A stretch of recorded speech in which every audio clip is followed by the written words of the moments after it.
Good morning, everybody. It's still morning, but it took me a while to gather my speed and do this day 2 recording for you.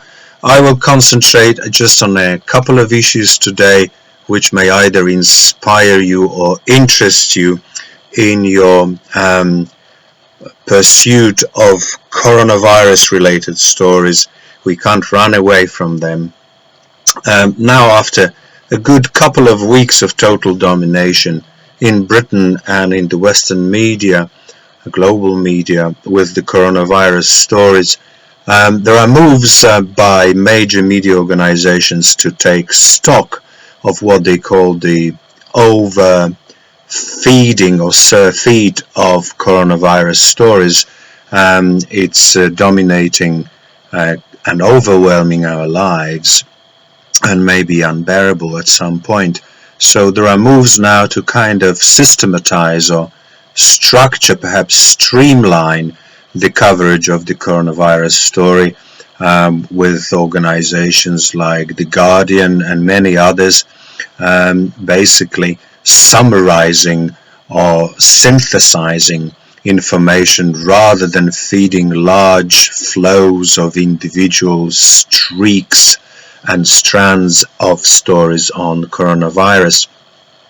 Clearly, the last couple of weeks were dominated by what's been happening initially in China and then in Western Europe, particularly in Italy, the United States. Now Spain is coming to the fore with a shocking realization how quickly the disease can spread and how ill-prepared, it seems, the Spanish authorities have been. But judging from a lot of pictures, they are doing their best, and stories as well. Now, after this domination finally by Western media and Western countries, finally voices are coming through about the likely impact of coronavirus on more vulnerable, underdeveloped countries. And the picture that is being timidly painted can be frightening, because many people say that without the sophistication and the resources available to Western governments in developed countries, many countries in Africa and Asia and Latin America may be totally defenseless against the virus. India is a good example. I mentioned that yesterday. There are already voices assessing the lockdown as something very difficult, if not impossible, to administer and enforce. Avas has come up with a big petition to try and help those vulnerable countries in the face of likelihood of millions of lives being lost in subsequent months. Some people have paid attention to the warning by Bill Gates, who, as we know, administers with his wife the Melinda and Bill Gates Foundation, dispersing billions of dollars every year to developing countries. So it may be an emerging story how ill-prepared, unprepared those underdeveloped countries are. However, interestingly enough, there are some signals from some of the poorest countries that they have acted early. One of them is, for instance, one of the most isolated ones, called Turkmenistan, which closed its borders very quickly at an early stage of coronavirus, and basically dumping everybody who arrived on planes into quarantine. And that was already at the beginning of March. So they took radical, even drastic measures early enough, in the knowledge that their health systems would probably not be able to cope. One thing that is quite interesting is the impact on media. A lot more news bulletins and programs are being hosted, presented, and even produced from people's homes. Chris Evans, who does radio shows, broadcast his daily show from the boat at the back of his home. And other people are using available technology to broadcast from their living rooms, and people seem not to mind too much the backdrop of the studios in those circumstances. This is just yet another kind of glimpse into possibly the future to come, where distance learning, remote working are going to be things to stay with us forever. And that shifts us over to the issue that I mentioned yesterday, that is the urbanization, the progressing intense urbanization in the Western, not only in the Western world, where now questions are being raised about the wisdom of densifying population, which city planners and urban planners promoted for efficiency reasons. Highly concentrated cities are more energy efficient. But now with the recent experience, a lot of people are saying, well, do we really need that? If distance learning and home working are viable options, the idea of having people densely populated and close to one another may not be necessary and possibly harmful. So are we going to be seeing people decamping and downshifting to rural locations? What does it mean for the ways we live when we'll be clocking up extra hundreds if not thousands of miles to do shopping, meet people, which otherwise urban contexts enabled without too much fuss.